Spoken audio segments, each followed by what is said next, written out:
done by others. I said, I'd like to give you 10,000 National Guard or soldiers. They rejected me. Nancy Pelosi rejected me. It was just 2 weeks ago. Her daughter has a tape of her saying she is fully responsible for what happened. They want to get rid of that tape. It would have never happened if Nancy Pelosi and the mayor of Washington did their jobs. I wasn't responsible for security. Nancy Pelosi was responsible. She didn't do her job. The question was about you as president, not about former Speaker Pelosi. But I do want Vice President Harris to respond here. I was at the Capitol on January 6th. I was the vice president-elect. I was also an acting senator. I was there. And on that day, the President of the United States incited a violent mob to attack our nation's capital, to desecrate our nation's capital. On that day, 140 law enforcement officers were injured, and some died.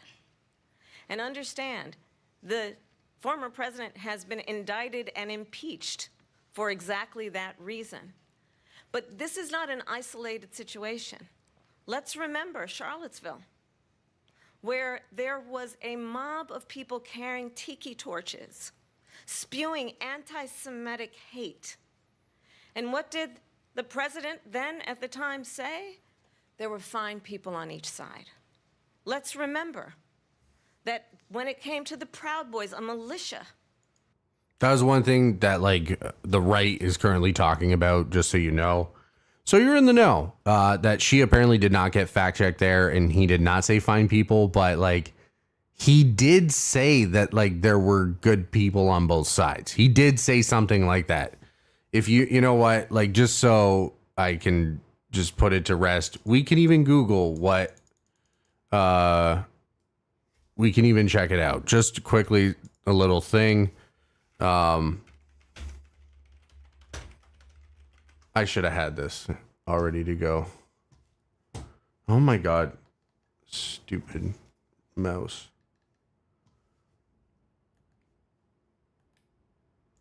All of a sudden, like, my mouse. Okay. Here we go. PolitiFact. On August 15, 2017, President Donald Trump held a press conference to discuss an executive order he had signed on infrastructure permitting. Reporters shortly began asking Trump's initial response to violent protests in Charlottesville, VA. It was at this press conference that Trump said that you also had that people were very fine people on both sides. Okay, so there you go. And like this, he did. I remember him saying that. I do remember like this entire thing. And I do remember him like kind of saying, well, both sides or whatever. And like kind of like also like downplaying it, how like both sides have bad apples and shit like that. It's like, all right, man, what one is like an entire fleet of fucking goddamn white nationalists, idiot. Not hard to say all them bad. Anyway. The president said, the former president said, stand back and stand by. So for everyone watching who remembers what January 6th was, I say we don't have to go back. Let's not go back. We're not going back. It's time to turn the page. And if that was a bridge too far for you, well, there is a place in our campaign for you to stand for country, to stand for our democracy, to stand for rule of law, and to end the chaos, and to end the approach that is about attacking the foundations of our democracy because you don't like the outcome. And be clear on that point. Donald Trump, the candidate, has said in this election there will be a bloodbath if this and the outcome of this election is not to his liking. Let's turn the page on this. Let's not go back. Let's chart a course for the future and not go backwards to the past. Let me just follow up here. It was a different term, and it was a term that related to energy because they have destroyed our energy business. That was where bloodbath was. Also, on Charlottesville, that story has been, as you would say, debunked. Laura Ingraham, Sean Hannity, Jesse, all of these people, they covered it. If they go an extra sentence, they will see it was perfect. It was debunked in almost every newspaper, but they still bring it up, just like they bring 2025 up. They bring all of this stuff up. I ask you this. You talk about the Capitol. Why are we allowing these millions of people to come through on the southern border? How come she's not doing anything? And I'll tell you what I would do, and I would be very proud to do it. I would say we would both leave this debate right now. I'd like to see her go down to Washington, D.C. during this debate, because we're wasting a lot of time. Go down to, because she's been so bad, it's so ridiculous. Go down to Washington, D.C. and let her sign a bill to close up the border, because they have the right to do it. They don't need bills. They have the right to do it. The President of the United States, you'll get him out of bed, you'll wake him up at 4 o'clock in the afternoon, you'll say, come on down to the office, let's sign a bill. If he signs a bill that the border is closed, all he has to do is say it to the Border Patrol, who are phenomenal. If they do that, the border is closed. Mr. Those President, people are killing many people, unlike J6. I want to turn to Afghanistan. It came up in the first hour of the debate, and we witnessed a poignant moment today on Capitol Hill, honoring the soldiers who died in the chaotic withdrawal from Afghanistan. I do want to ask the Vice President, do you believe you bear any responsibility in the way that withdrawal played out? Well, I will tell you, I agreed with President Biden's decision to pull out of Afghanistan. 4 presidents said they would, and Joe Biden did. And as a result, America's taxpayers are not paying the $300 million a day we were paying for that endless war. And as of today, there is not one member of the United States military who is in active duty in a combat zone in any war zone around the world, the first time this century. But let's understand how we got to where we are. Donald Trump, when he was president, negotiated one of the weakest deals you can imagine. He calls himself a deal maker. Even his national security advisor said it was a weak, terrible deal. And here's how it went down. He bypassed the Afghan government. He negotiated directly with a terrorist organization called the Taliban. The negotiation involved the Taliban getting 5,000 Taliban terrorists released. And get this, and the president at the time invited the Taliban to Camp David, a place of storied significance for us as Americans, a place where we honor the importance of American diplomacy, where we invite and receive respected world leaders. And this former president, as president, invited them to Camp David because he does not, again, appreciate the role and responsibility of the President of the United States to be commander-in-chief with a level of respect. And this gets back to the point of how he has consistently disparaged and demeaned members of our military, fallen soldiers, and the work that we must do to uphold the strength and the respect of the United States of America around the world. Vice President Harris, thank you. President Trump, your response to her saying that you began the negotiations with the Taliban. So if you take a look at that period of time, the Taliban was killing our soldiers, a lot of them, with snipers.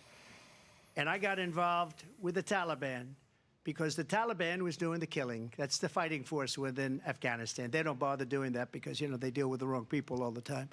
But I got involved. And Abdul is the head of the Taliban. He is still the head of the Taliban. And I told Abdul, don't do it anymore. You do it anymore, you're going to have problems. And he said, why do you send me a picture of my house? I said, you're going to have to figure that out, Abdul. And for 18 months, we had nobody killed. We did have an agreement negotiated by Mike Pompeo. It was a very good agreement. The reason it was good, we were getting out. We would have been out faster than them, but we wouldn't have lost the soldiers. We wouldn't have left many Americans behind, and we wouldn't have left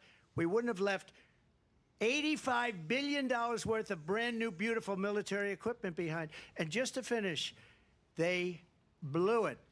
The agreement said you have to do this, this, this, this, this, and they didn't do it. They didn't do it. The agreement was terminated by us because they didn't do what they were supposed to do. I want to move on. And these people did the worst withdrawal and, in my opinion, the most embarrassing moment in the history of our country. And by the way, that's why Russia attacked Ukraine, because they saw how incompetent she and her boss are. This was a staggeringly dishonest debate performance from former President Trump. Just lie after lie on subject after subject. By my preliminary count, Jake, Trump made at least 33 false claims, 33. By contrast, by, again, a preliminary count, Vice President Harris made at least one false claim, though she added at least a few misleading claims and a few more that lack key context. I think a lot of Americans say, well, all politicians lie. No major presidential candidate before Donald Trump has ever lied with this kind of frequency. A remarkably large chunk of what he said tonight was just not true. And this wasn't like little exaggeration, political spin. A lot of his false claims were untethered to reality. On abortion, saying every Democrat wanted Roe v. Wade overturned, though actually more than 80% of Democrats supported Roe. On crime, saying it's through the roof, though it's actually sharply down since early 2023. It's now lower than it was since Trump left office. On healthcare, saying he's the one who saved Obamacare, the law he actually repeatedly tried to overturn. On Kamala Harris herself, saying that a Howard University grad, Black Law Students Association president, had claimed that she wasn't black at one point. Frankly, I don't have enough time here to run through each specific Trump false claim. I urge people to go to our CNN website or our app to read our team's detailed fact checks on this and a whole bunch more. For now, though, let's dive into one false claim Trump made, an egregious claim about migrants supposedly eating people's pets.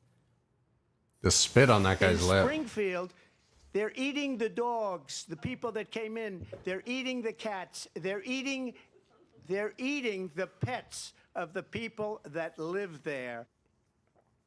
This is not only false, I think it's fair to call this odious. This, for people who have not been online in the last couple of days, this claim about migrants, Haitian migrants in Springfield, Ohio, eating people's pets originated with a Facebook post that attributed the claim to a neighbor's friend's daughter.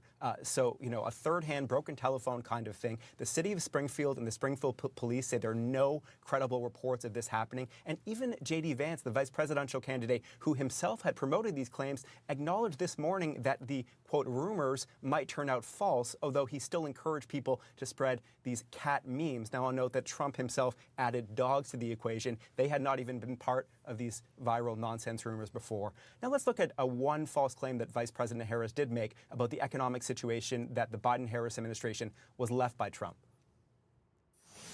Let's talk about what Donald Trump left us.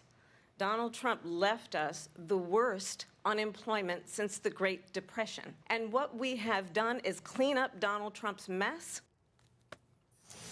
So the Biden-Harris administration was not actually left the worst unemployment since the Great Depression. They were left a 6.4% unemployment rate in January 2021. That was certainly elevated by recent standards, pretty high, but it was significantly down from the 14.8% level it reached early in the pandemic. So it was already improving at the time the Biden-Harris administration took office. And that 6.4% level was the highest since the Great Recession. So in the last 20 years, not going back decades further. The first results of our instant poll of debate watchers have just come in, and David Chalian is going to join us now to break it all down. David, tell us more. So we can go through the polls ourselves. I actually have them all here for us. We'll actually start, because we don't want to be biased.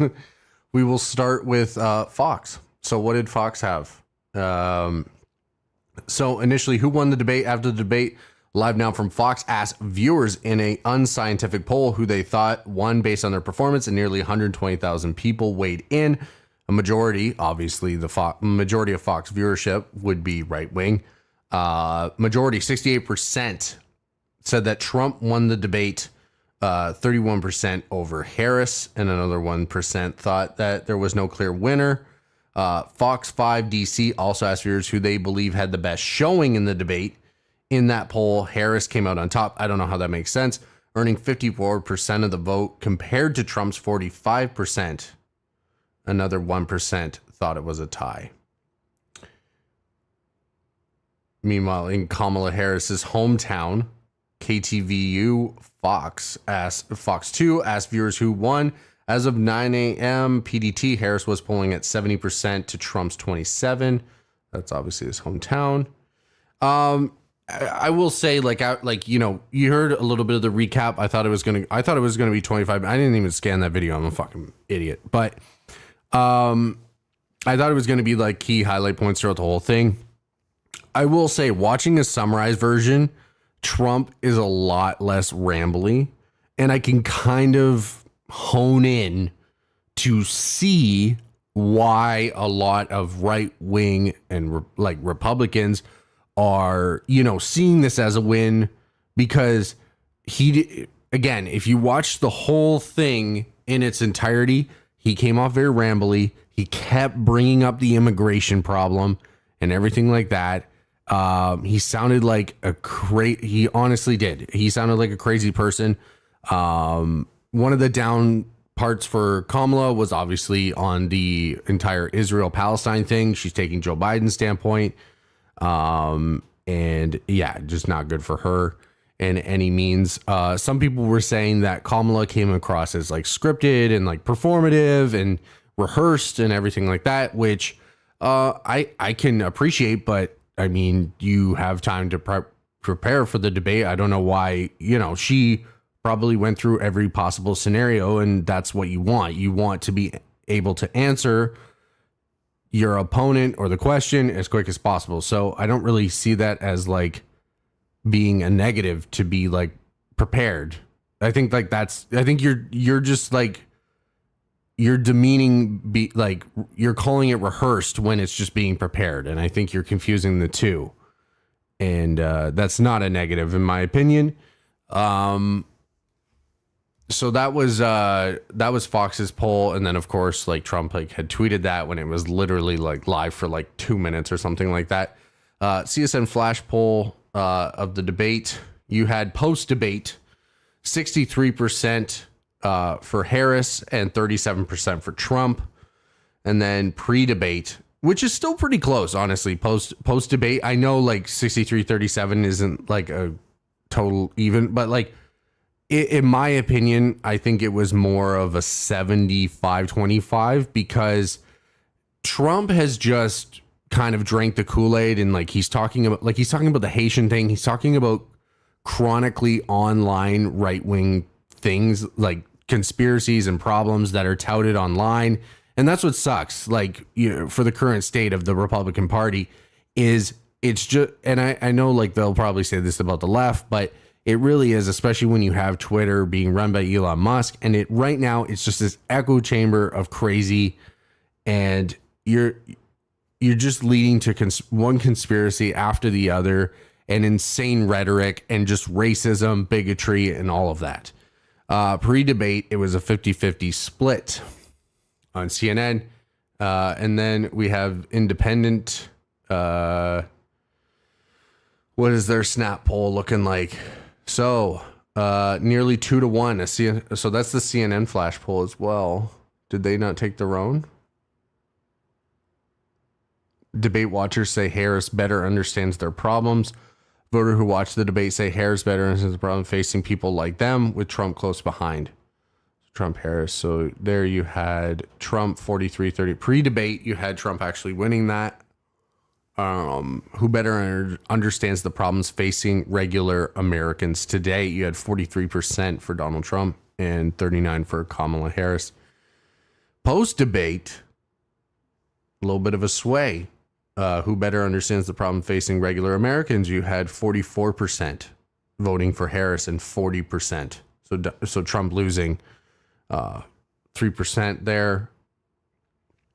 And I mean, like, that's what I'm saying is, like, when you're screaming like chronic online right-wing conspiracies and shit, like, you're like, the average person isn't online that much. Like, everyone like is on social media and uses social media, but unless you're like constantly online and like using Twitter a ton and everything like that, you're not going to understand what he's talking about when he's screaming they're eating the dogs and the animals. And obviously, like, that's been like debunked. I actually went to Reuters. Yeah. Fact check. No evidence of Haitian immigrants stealing and eating pets in Ohio. A viral narrative suggesting widespread instances of Haitian immigrants in Springfield, Ohio, stealing residents' pets or taking wildlife from parks or food surfaced on social media this week. A post on Facebook sharing the narrative included an image with text. Springfield, Ohio residents are warning their pets and wildlife like ducks and geese are being eaten by Haitians. Here's the original post right here. Republican Vice President J.D. Vance amplified the narrative about Haitian illegal immigrants September 9th, posting on X. Reports now show that people have had their pets abducted and eaten by people who shouldn't be in this country. Just more,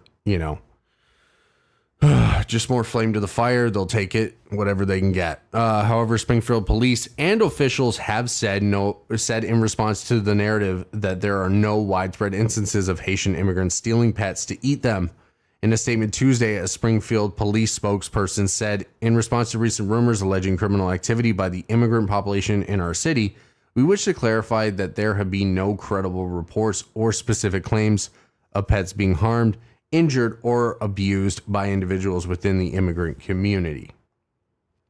Now, there are videos online.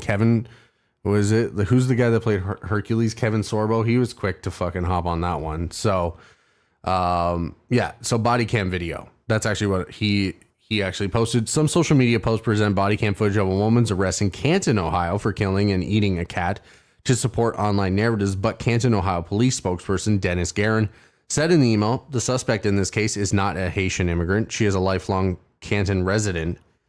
The graphic video viewable on YouTube shows August 16th arrest of Alexis Telia Farrell. She was feral. Who allegedly killed and ate a cat in Canton, which is fucked. That is fucked. So there you go. She's not even Haitian, but because she's black, everyone's a fucking idiot and just... They don't do fucking fact checking. They don't check shit, bro. It's all a fucking farce. But of course, you had both sons of Donald Trump tweeting posts about cats. I had Donald Trump Jr.'s post. I don't know where it went. I just have both. Oh, there it is. Here we go. So you have Save Our Pets. My dad's a hero. Post by Eric and, I don't know. I don't get it. The amount of AI that the right like leaning into is a little startling. They're just so fucking stupid when it comes to this shit. Yeah, he's a fucking hero, man. He's a goddamn hero. My dad's a hero. Is he though? So, yeah, there is a little video. We can take a look at it if you want. It's 25 minutes. I'm not going to watch all of it. I watched some of it. It's awful. So fact checkers and NBC stated the Haitian claims. So this guy actually goes again, is this cherry picked? Is this debunked? I guess this is a whole video against the Haitian community. We'll see. Will it even play? Because X sucks. Yeah, good job, Elon. Can't even fucking play a video on your stupid fucking website. Me, you sorry fucking sand monkey. Okay. Well, that's probably done. There's that. So I'm not playing that because I'm probably already going to get banned. And this is my first fucking stream. So sick. That's awesome. Opens up with a racial slur that they just didn't feel the need to bleep. This video will be reliable. Absolutely not. Get the fuck off my goddamn page. I didn't want to talk about this next one. It is tied to it a little bit, but I didn't want to talk to it. So the parents of a boy who was killed in Ohio, and it just happened to be an immigrant, they spoke out telling them to leave their son alone. It's very dramatic. And so I couldn't find the original poster it's one of those fucking idiots who fucking post all the time for engagement on Twitter. But the comments on it were so disgusting. It made me fucking sick. Saying that he's, just saying that they're using their son and all this. It's crazy, man. So just to go into a little detail, this kid was walking home. How much do I know of this? I don't know this story that well either. I'm a fucking idiot.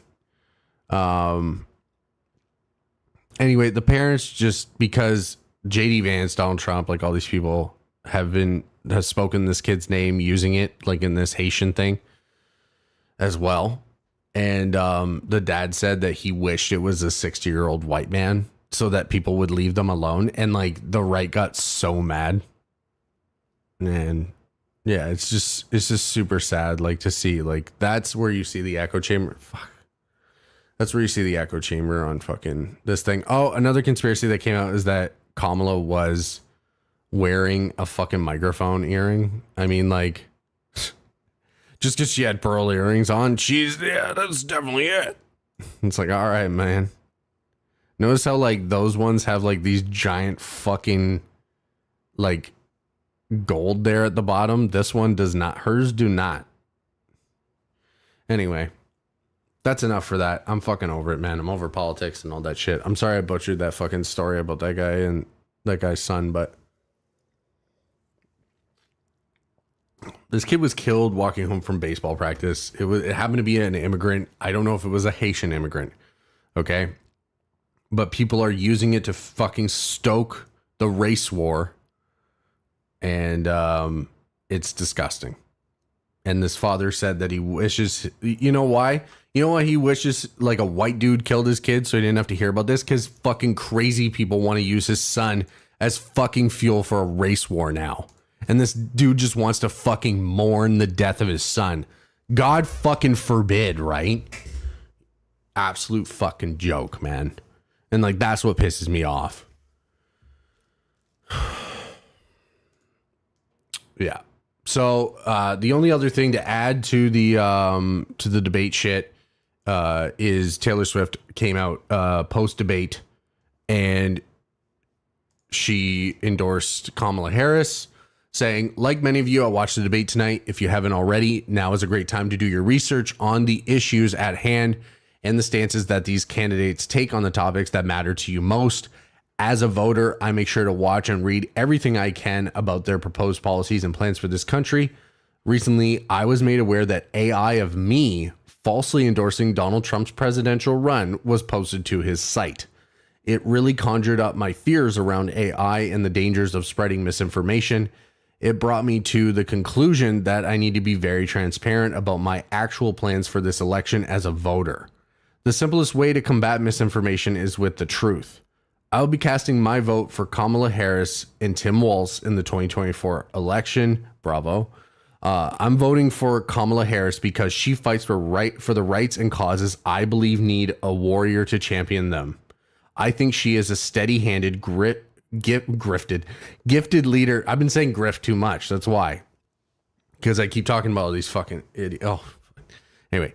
Gifted leader, and I believe we can accomplish so much more in this country if we are led by calm and not chaos. I was so heartened and impressed by her selection of running mate Tim Walz, who has been standing up for LGBTQ plus rights, IVF, and a woman's right to her own body for decades. I've done my research and I've made my choice. Your research is all yours to do, and the choice is yours to make. I also want to say, especially for the first-time voters, remember that in order to vote, you have to be registered.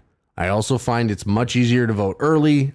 I'll link where to register and find early voting dates and info in my story. With love and hope, Taylor Swift, childless cat lady. So that's how she signs off, and she knows that pisses off the right, of course. When people opt to not have fucking children or just like live their lives according to them. And then these people are like, don't come for my guns. Leave my life alone. It's like, yeah, that makes sense. So you had, of course, the guy who 5 fucking years ago we thought was a genius who was going to fucking save our world. Jesus Christ. The fucking fall off of the... Is it the fall off of the century, or was he always just a fucking weirdo? I don't know. So you had this fucking gross fucking loser, Elon Musk, tweeting, Fine, Taylor, you win. I will give you a child and guard your cats with my life.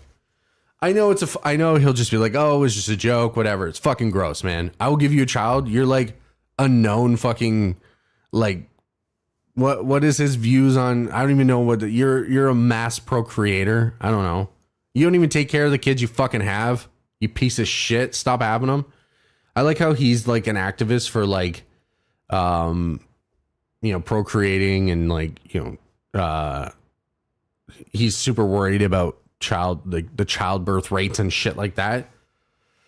And he doesn't even take care of the fucking kids he has. Maybe money wise, but not actually like emotionally, because he's a deadbeat dad. So I thought that was crazy. Honestly, I saw that tweet not retweeted. I saw a picture of it that someone had reposted. I thought it was fake. I was like, there's no way this guy said this.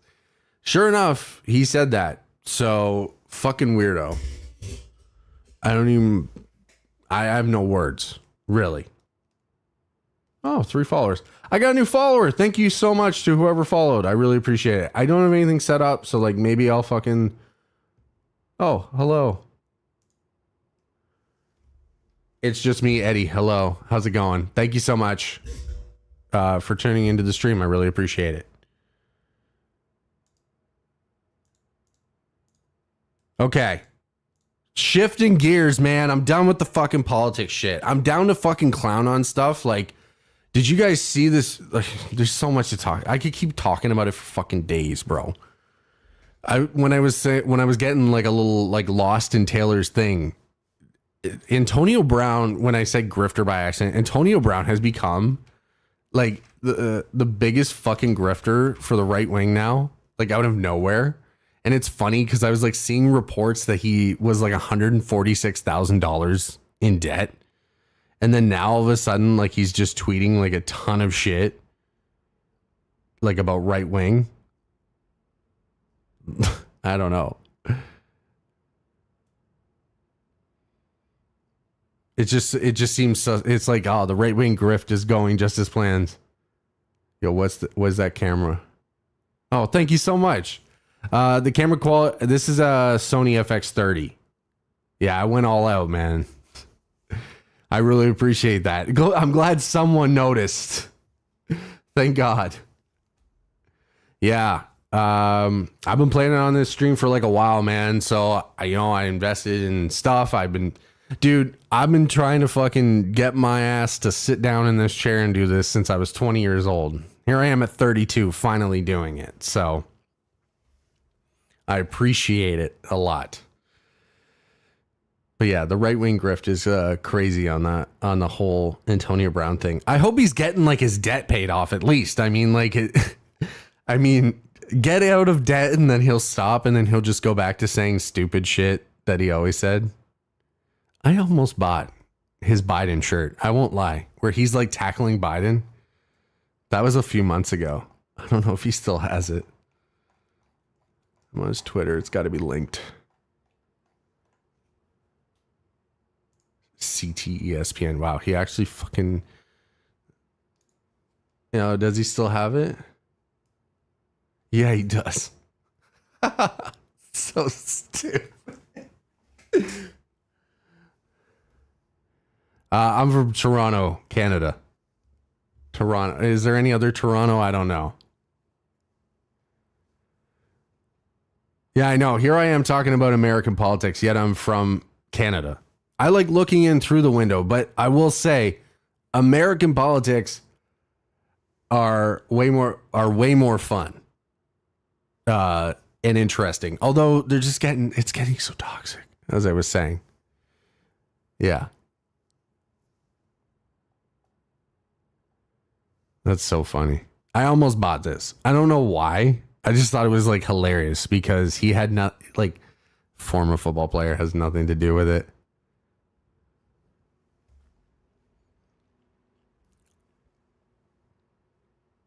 Okay.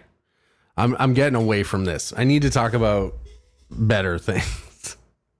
things that are away from politics. I mean, there's always politics in something though these days.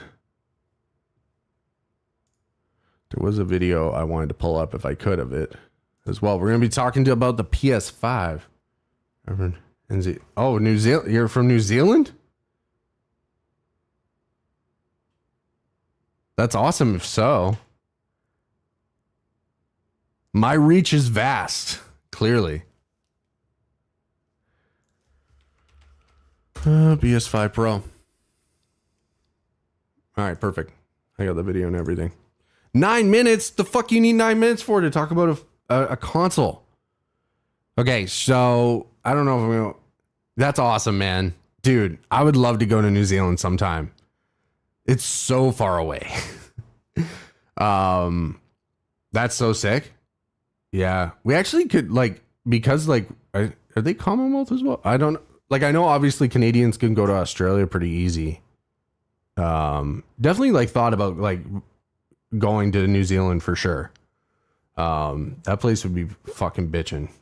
I've met a few Kiwis in my day, man. I did a Kentucky trip in 2018, so I met a bunch of people from New Zealand and Australia because that's what y'all do. Y'all do the Kentuckys, I guess. All right, so everyone's freaking out online about the PS5. The PS5 got announced finally, and the price point, people were not happy at all. So $6.99 USD, $6.99 in the pound, $7.99 the EU.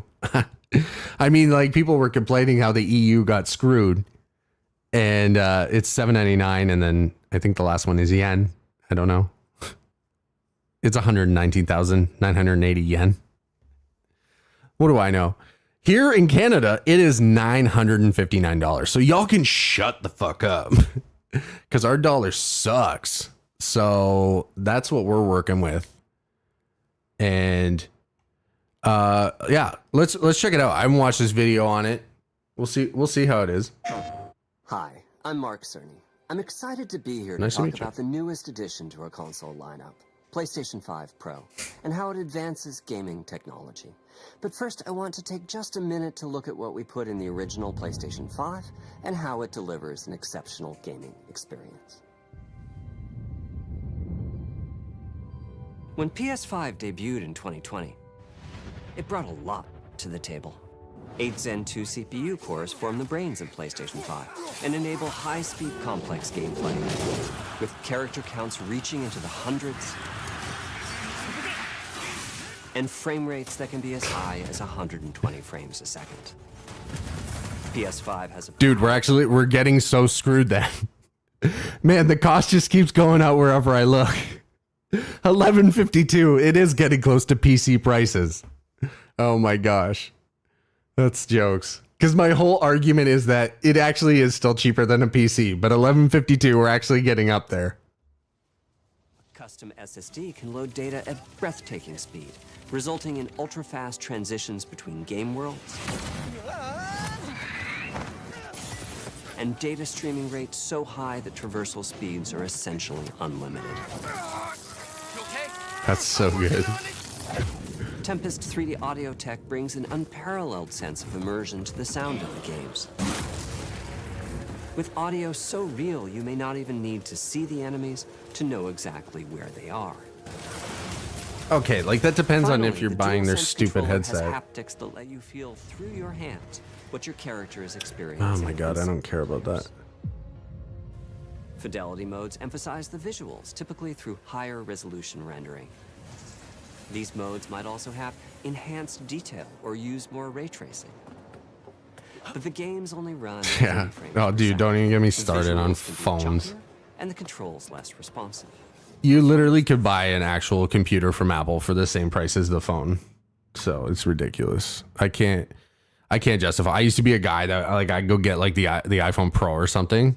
I can't justify it anymore. It's a joke, man. I'm not spending that much on a phone. Then you got Apple Care and all that crap. No, thank you.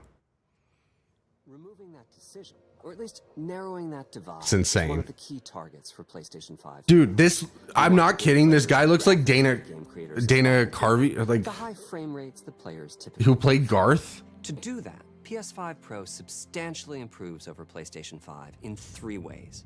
Here's what we call the Big 3.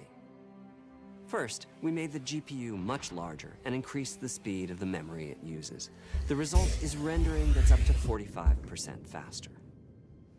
Second, we made major upgrades to the ray tracing taking a streamlined and accelerated approach that allows calculation of the rays at double or even triple This the isn't a. speeds of PlayStation They didn't 5. need to make this video that long. And finally, we added custom hardware for machine learning and an AI library called PlayStation Spectral Super Resolution, or PSSR. This is so Apple coded, man. PSSR analyzes the game images pixel by pixel and can add an extraordinary amount of detail, which boosts the effective resolution of the games.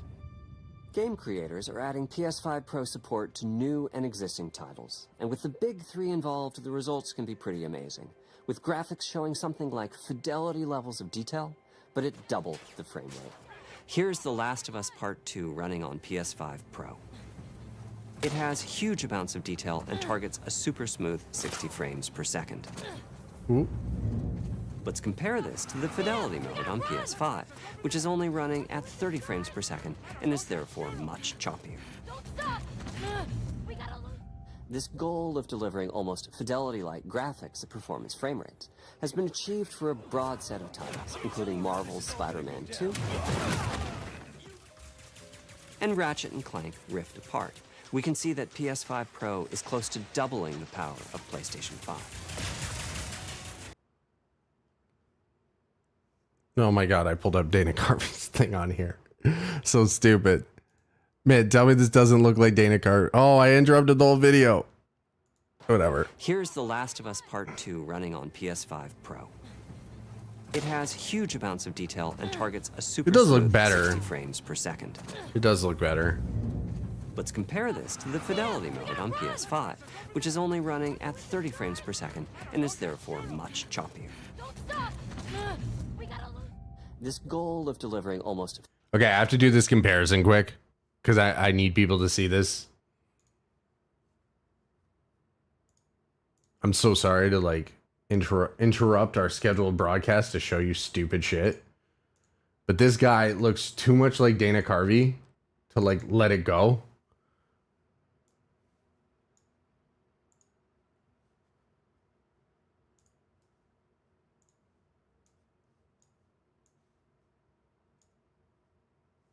Dude, look at this guy.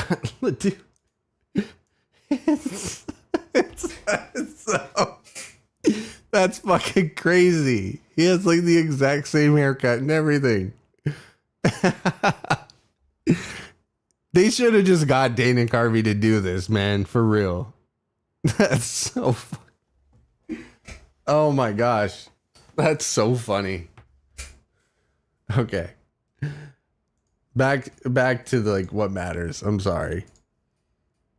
Fidelity-like graphics at performance frame rates has been achieved for a broad set of titles, including Marvel's Spider-Man 2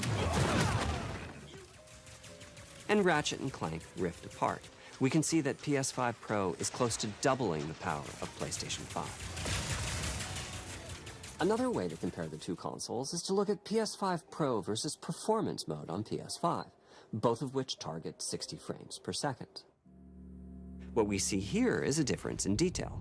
PS5 Pro is much sharper and crisper than PS5. For this, my favorite is the parade scene from Ratchet & Clank. Distant details are much clearer. And here we can see Marvel's Spider-Man 2 is noticeably higher resolution throughout the scene, including the trees and procedural cars. So overall, some remarkable improvement to the games.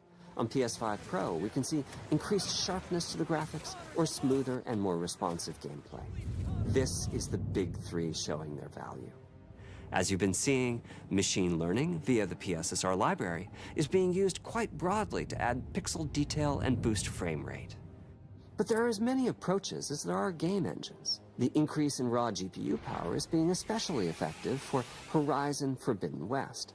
Apart from the detail boost, that extra graphics power is allowing for improvements to lighting and visual effects, as well as to the hair and the skin in cinematics. Open up, guys. Jorv's orders. Good enough for me. Okay. Ray tracing is finding broad usage as well, particularly when the games are focused on higher frame rates. The faster hardware in PS5 Pro can make a real difference. Allowing Gran Turismo 7 to add ray-traced reflections between the cars in gameplay, while continuing to support their targeted 60 frames per second. That boost in ray tracing is also delivering big wins for Hogwarts Legacy, allowing not only for better reflections and a greater variety of reflective surfaces, but also for further realism in the casting of shadows. I hope you've enjoyed this run-through of the technology behind PlayStation 5 Pro. Simply put, it's the most powerful console we've ever built, and a worthy addition to the PS5 family. Let me wrap this up by giving you a quick look at a number of games running on the new console.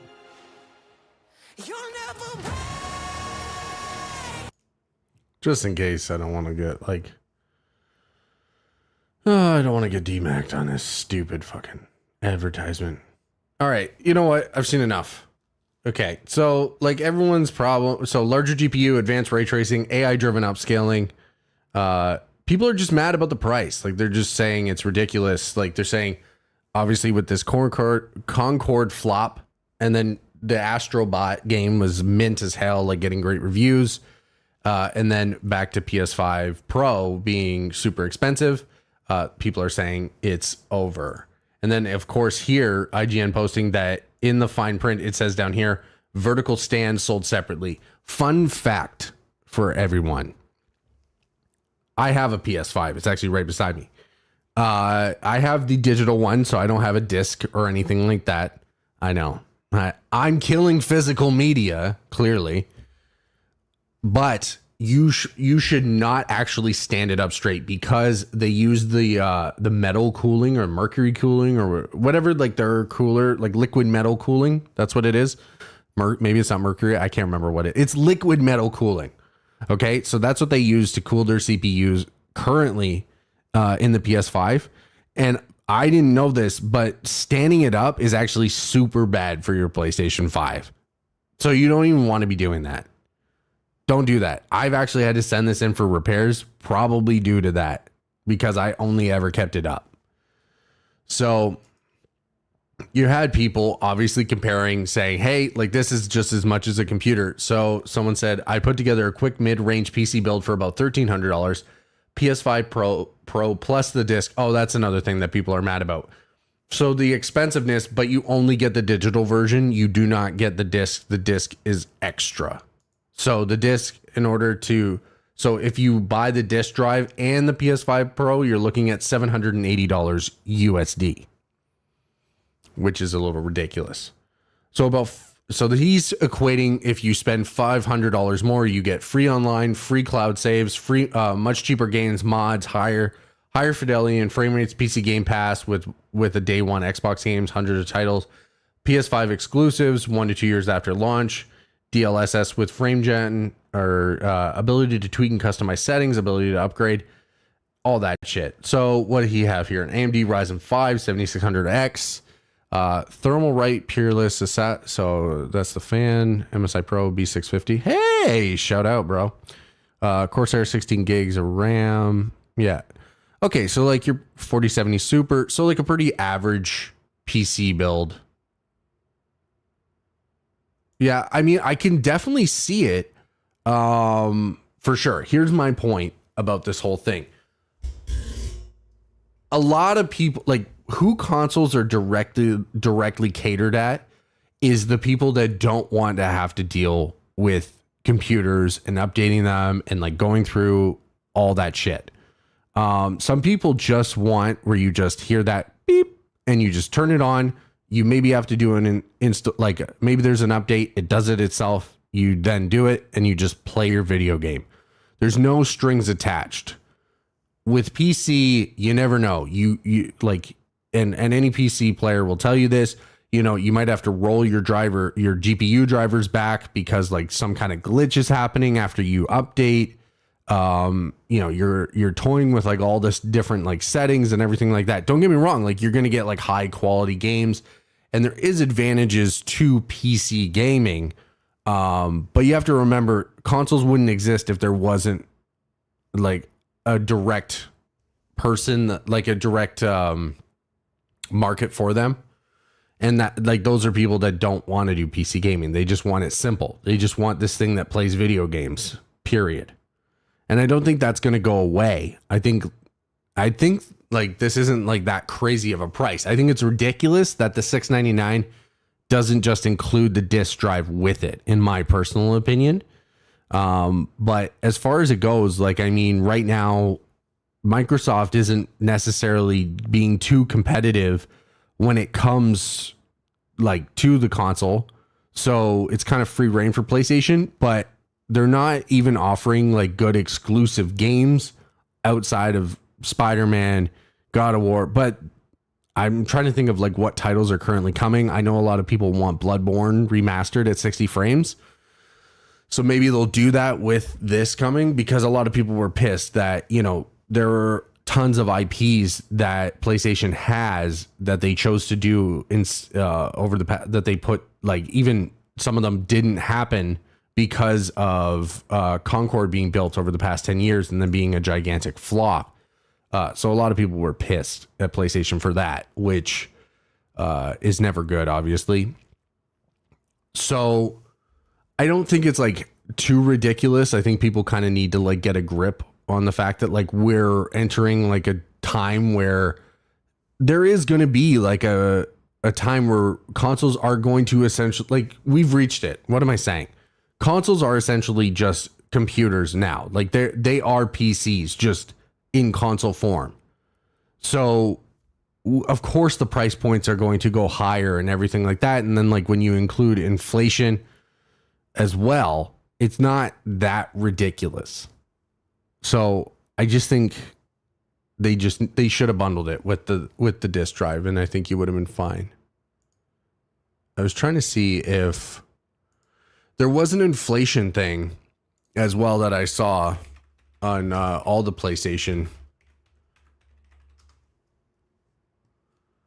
Yeah. PS Pro 5 compared. It did get community noted, but we'll read it anyway. We'll check it out. All right.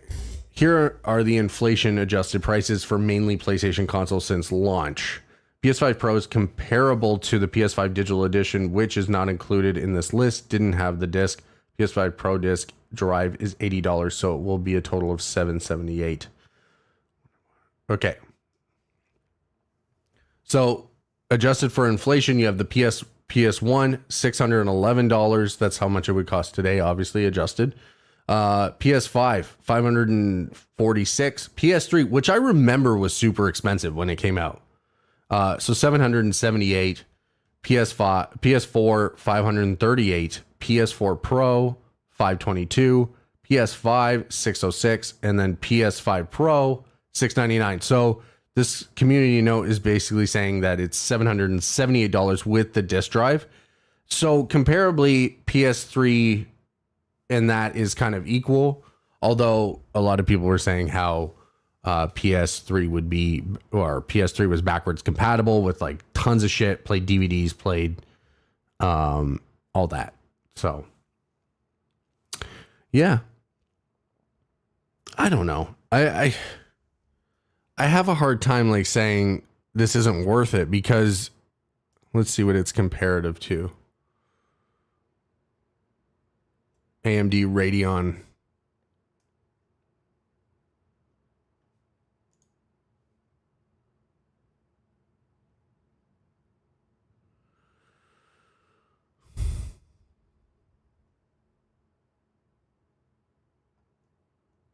Yeah, I think it's a bit reaching to say how ridiculous this is. I don't think it is. I think we're just reaching a point where consoles are just getting that high quality and like that good that they are matching PC prices to a degree. But you, like I said, there are those consumers that are only going to go with console because they don't want to deal with everything else that comes with a PC. Simple as that.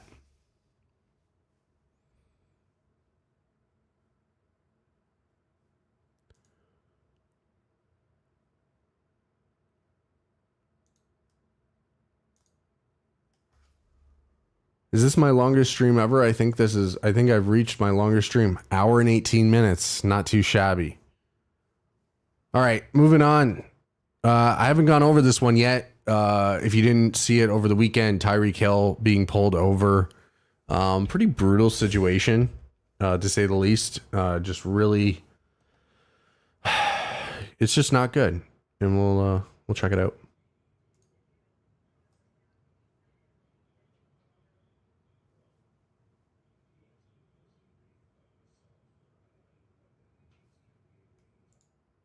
What? Where is this coming out of? I can't hear it in my headphones. That's weird.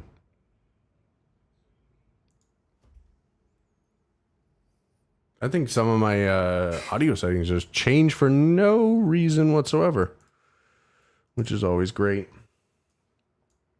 Actually, a fun fact: when I loaded up my new computer, my Firefox was not playing any sound. It was actually driving me insane. I couldn't figure out why. That's weird. Try that. Yeah, I couldn't figure out why. So I had to go through, uninstalling, reinstalling Firefox, and lo and behold, it was I just had to reset audio settings. It was the dumbest little glitch I've ever seen, where it wasn't even showing up in my volume mixer. I have no idea why. Anyway. Hold on a sec. I gotta see where this come from. Oh, maybe I'm just deaf. Dude, I'm losing my friggin' gourd right now. Where is this sound coming from?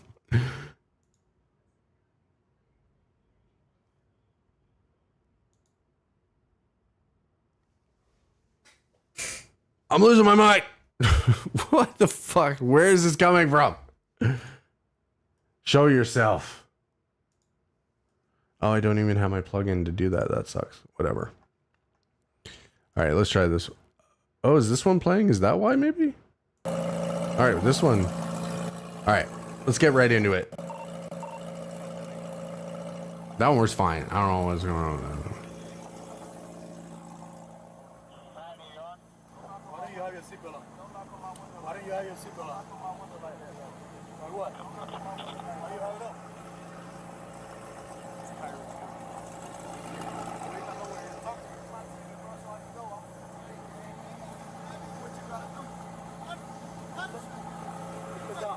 Hey, keep your window down.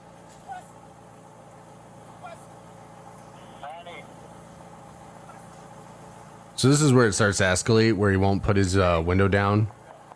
Keep your window down. Keep your window down. I'm gonna get you out of the car. As a matter of fact, get out of the car. Give me your ass, Get out of the car. Give me your ass. Break that freaking window. Get out of the car. See, Get out of the car right now.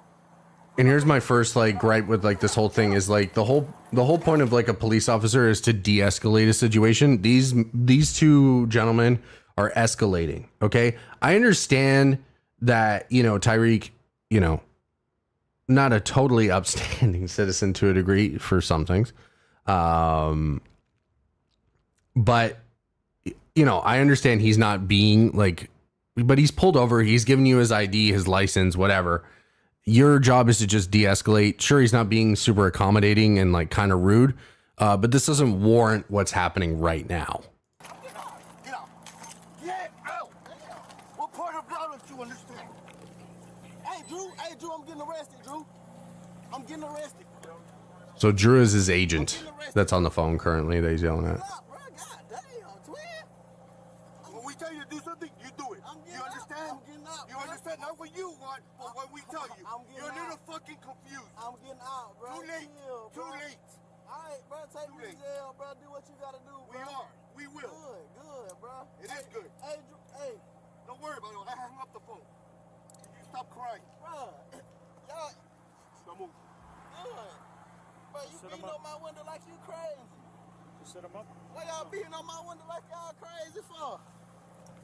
Damn, yo, dude, beating on my window like he crazy. I ain't do nothing, twin. Damn. Hey, don't park there. Don't park there. Hey. See? Hold on, twin, hold on. Hold on, knee. I just had surgery on my knee, bro. I just had surgery on my knee, bro. I just heard you in your ears when we go there and put your window down. Chill, bro. Chill, bro. Hey, Joe New, bro. Back up. Hey, call Drew. Call Drew. Call Drew. Call Drew. Call Drew. Hey, call Drew. Call Drew, bro. Call Drew. Call Drew. Hey, call Drew, bro. Hey, what? Hey, call Drew, bro. Just call Drew. Just in case you guys missed it, right here when they do take him down, you have one officer already handling the situation. You know, the man's like, you know, he said he had his immediate reaction is to go behind him and put him in a chokehold to push him down. Insane reaction. And like people want, you know, people are like saying like, oh, like he, you know, this is because he was entitled because he didn't obey the law. Dude, nothing. Just to be very clear, nothing he did, despite being an asshole, whatever, not rolling his window down, he gave the cop his license. It doesn't warrant any of this behavior. And this is because treatment of a black man, hands down. This is his teammate that showed up, also being treated poorly. Listen, big man, don't park there, man. Just get in the car. Drew, you gotta come, man. Just get in the car. Right out the side, on the side of the Hey, get in the car. You're parked in the middle of the street. I'm in the car. You gotta go before you get a ticket. Hey, you're in the car. Who's the driver? This is my car. All right, move. You gotta move right now. Let me have your license. You're gonna have a ticket too. I'm coming. Let me have your license. You're gonna have a ticket. Let me have your license. I'm leaving. I'm not playing. Let me have your license. See, Your license right now. Your license. pure authoritarian.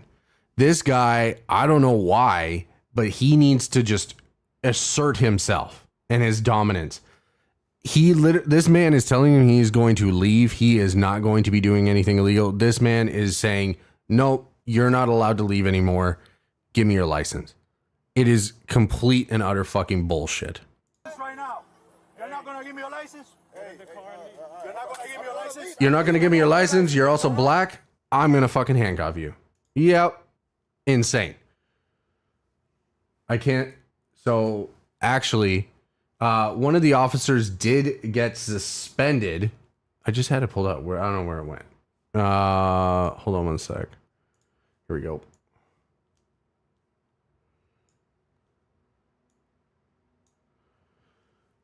So, Tyreek Hill calls for officer placed on leave to be fired. So, Miami Dolphins wide receiver Tyreek Hill is calling for Miami-Dade police officer to be fired following a now viral incident Sunday in which Hill was pulled from his vehicle during the traffic stop. Hill's attorney Julius Collins released a statement on Hill's behalf Tuesday night, demanding the immediate termination of the escalating officer. I'm assuming it's the one that we just witnessed, ready to handcuff a man because he wanted to leave and wouldn't give him his fucking license. Who was placed on administrative duties as a result of Sunday's incident. Each action that law enforcement officially take is governed by standard operating procedures, the statement read. We are of the opinion that the officer's use of force was excessive, escalating, and reckless. Absolutely. Absolutely. There's no reason it needed to get to that point. And just to give you guys a little bit more context, that video I was originally trying to play, this is like the initial video showing like where you see Tyreek coming up right here. He is going 155. He is going fast. So this is what warranted the stop, of course. And I get it. Like, you know, he's driving a fucking supercar. He's on a public street, driving like a fucking asshole, whatever. So he like pulls over and you'll see the officer pulls up and he tells him to pull over. He's like, stop. He like slows down. He's like pretty much at a stop. And then the officer tells him, and then Tyreek, but see, he points ahead. So the officer tells him to pull over even more. Yeah. So he's abiding. He's listening, gives the cop his ID. So I don't see, you know what? I understand. Like you comply with officers and everything like that. I feel like he was complying and none of this was warranted whatsoever. The officer who has since been identified as 27-year veteran Danny Torres was one of the several cops present when Hill was pulled over for the speeding roughly 3 hours before the Dolphins' season opener against Jacksonville Jaguars. The police union that works with Miami-Dade PD released a statement Monday saying Hill was uncooperative with the responding officers, leading to an escalation of the situation. I'm sorry, he wasn't uncooperative to the point that warranted that. Like, he could have said, please, sir, escalate your vehicle. Like, the one cop comes up, I'm going to smash your window. It's like, okay, that's crazy. You're supposed to be the person, you're supposed to be the de-escalating, like, making this situation good for all parties. It's crazy that you would say that.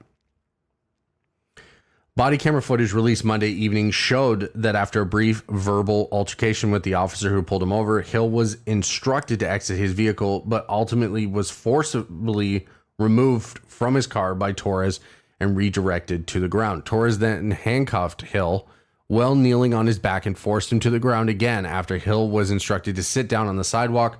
Roughly 1 minute later, in their statement, Hill and Collins say Hill advised officers that he had recently undergone knee surgery, but Torres ignored his statement and continued his escalation and his use of force. The event that occurred on Sunday, September 8th, 2024, are just a reminder of the realities of the many injustices that people of the Black minority community face at the hand of the law enforcement, that the statement read. While we are in no way accusing the officer of being racist, we are accusing the customs and practices of law enforcement from a historical standpoint of being discriminatory and oppressive to Black and minority communities. Absolutely. We cannot ignore this fact and remain silent on this issue just because it's a tough conversation. Yeah, pretty ridiculous, you know. Dolphins players Jonnu Smith and Calais, I don't know how to say her name, I'm sorry, Campbell arrived on the scene shortly after Hill was detained. Smith was cited while Campbell, and former Walter Payton Man of the Year award winner, was briefly detained for what he said was a failure to comply. Attorneys Ignacio Alvarez of Algo Law Firm and Israel Reyes of the Reyes Law Firm, who are representing Torres, issued a statement Monday calling for their client's immediate reinstatement. They also referred to the decision to place their client on leave as premature, although they fully support Miami-Dade PD Director Stephen Daniels' call for thorough review. Neither Alvarez nor Reyes responded when asked if their statement was crafted before or after the body cam footage from the incident was made public on Monday. Yeah.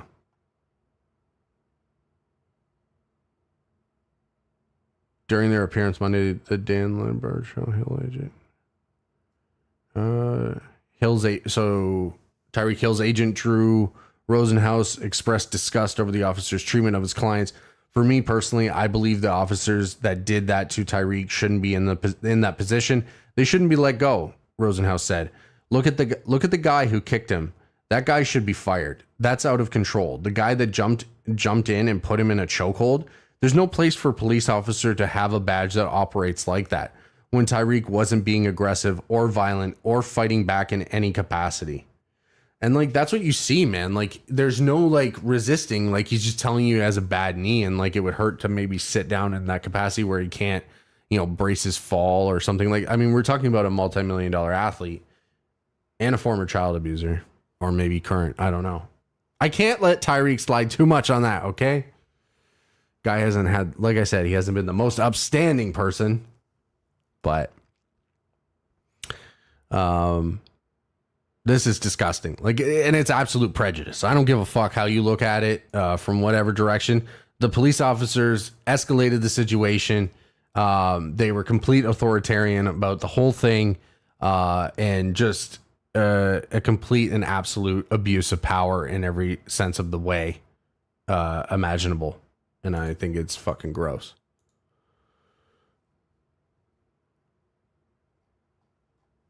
And I've seen like tweets from cops and everything like that also offering to say how that's just not professionally how it should be handled, and the role of law enforcement is to de-escalate, and they're clearly escalating the situation every chance they can get. So that's my take on the Tyreek Hill thing, man. Super depressing. Yeah, I mean, the cops should definitely. I don't think he should be involved with the public anymore. That's for damn sure. I don't know. Like, should he lose his job? probably. Seems like a bit of a fucking asshole. I mean, being an asshole doesn't mean you lose your job, but I don't think you should be interacting with the public if like that's how you're going to abuse your power and how you're going to react. I just think like there's no place for that. And I think like that's lack of training as well. 27 years of, you know, and like, and you do see that where people who do go into law enforcement, their skew and like their view of the world does, their view of the world does get skewed so that they are like more hyper reactive to certain things like seeing a black man. And they're fucking all of a sudden, they become militant, violent motherfuckers who react in crazy ways. And it's just appalling. All right. Well, what else was there? I think there was something else. Oh, yeah. This is a small, like, little tidbit. So if you guys haven't been peeping Twitch at all, which I'm sure you have, the FaZe clan, the FaZe house or whatever, they've been doing like a subathon. So you got FaZe Lacey here. Never watched this shit, really. I don't know why his hair... How are you complaining? I don't know why his hair is dyed like moldy bread. So, you know, I've been watching this shit, like kind of tuning in because like Hassan was on like Justin's stream and shit like that. And then like obviously on Twitter, you see like a lot of highlights from people that cover streamers on there, what FaZe is doing and like all that shit. And it's kind of crazy because like this is the next generation of Twitch and like seeing like them come up and it's like because like all of them are doing like this this FaZe clan, FaZe house streamathon or subathon or whatever the fuck they're doing. I don't know Twitch too well, man, but that's what they're doing. And it's kind of crazy. Like like I get the hunger, like to want to be the best and like, you know, stuff like that. But it almost feels like grimy, like the money shit. And like, this is what this clip is. How are you complaining about your sub count? Dude, you guys have to understand and realize that I've been streaming for 6 days straight. Content the entire time. Actual planned out streams, segments, complete collabs, all this stuff. And I've only gained 7,000 subs. I'm sitting here asking you guys, from like me to you, after all the hard work I've been putting in, I'm not asking a lot. I'm asking you to just gift me 5 subs. It's $25. If you work 60 hours a week and you make minimum wage, which is $28 an hour, it's not that hard to spend 1 hour. Dude, minimum wage $28 an hour. What the fuck world are you living in? That's insane. That's definitely not what minimum wage is, you fucking insane person. Holy shit, you're so out of touch. Of your work to gift to me when I've been working 24 hours for... You've been working really hard, 60 hours at your job. So you should be paying me to look like a moldy loaf of bread. I don't know, brother. Maybe not. Look, being someone that wants to get into like the stream space and like doing shit like this, I see stuff like this and I think it's, I like hate like this aspect of the industry. A fan choosing to give you money or anything like that or buy subs or anything, you should be so thankful and gracious. 7,000 is a that's an insane number.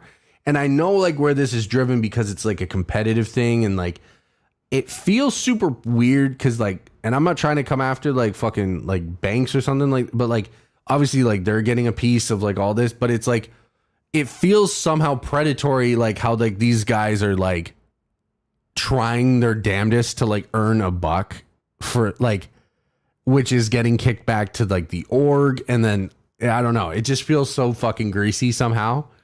Like, is there a difference between like this guy, Plaque Boy Max? Is that how you say his name? I can't remember him. Like Justin the Wee. Like, is there any difference between them and like, you know, Andrew, like the chick that are in like Andrew Tate's warehouse streaming to a degree? Like, I understand there are differences, but to a degree, it's like the same. It's like you know, you go out there, you make us money, you hustle, you know? It just seems so fucking weird. Maybe that, and like, I don't know. Like 7,000 subs, to give you an idea, like just like rough math, like 7,000, you're getting like maybe $3.50 of that. It's hard to say because like now Twitch does like localized pricing. Let's just average it at $3.50. Let's say $3. Fuck it. I'll even 7,000 subs times like, let's just say $250. What the fuck am I doing? 7,000 times 2.5.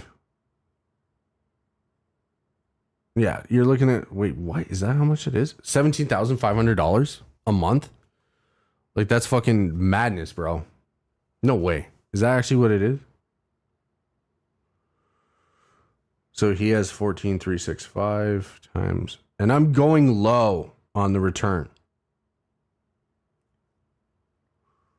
14,365 times 2.5 equals, yeah, like $35,000 a month. Something like that. And that's low, bro. It's just like crazy to me that you could ever just say to like that person who's working 60 hours a week, who even like takes the time out of like their busy week, who's working 60 hours to like tune into you, who actually takes the time to just watch you, which you should be fucking grateful for, and then saying you should also pay me money. I understand you're putting energy in, but nowhere does it say that that person owes you any fucking money, man. Like, get a grip. Oh, it's disgusting. You disgust me. That's it. And I'm glad, like, people, like the person that tweeted this lazy dude is such a loser, man, complaining about only gaining 7,000 subs, then tells people to give 5 subs because it's only $25. Fuck these dumbass IRL streamers. And on that note, thank you so much. Shout out to It's Just Me, Eddie 2. Thank you so much for commenting and chatting with me. I really appreciate it, man. Shout out to New Zealand. Shout out to Overpriced Technology. We love it. We don't actually love it. Anyway, guys, thank you so much for watching. Let me know in comments or any which way what you thought about the streams. And yeah, man, I'm super excited. I'm super pumped. First multi-stream that worked, I think. Still some kinks to work out because I don't think YouTube went that well. But yeah. Oh, Andy. Oh my God, Andy. I'm so sorry. I didn't, dude, my fucking YouTube chat isn't working. Shout out to Andy as well. I'm so sorry, dude. Oh, fuck.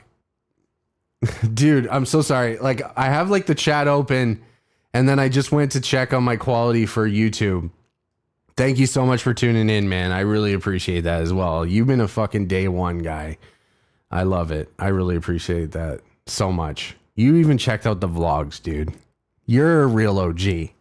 Don't you ever forget that. All right, I'm out of here. Okay. Thank you so much.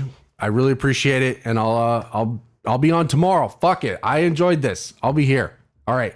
I'll talk to you. Peace.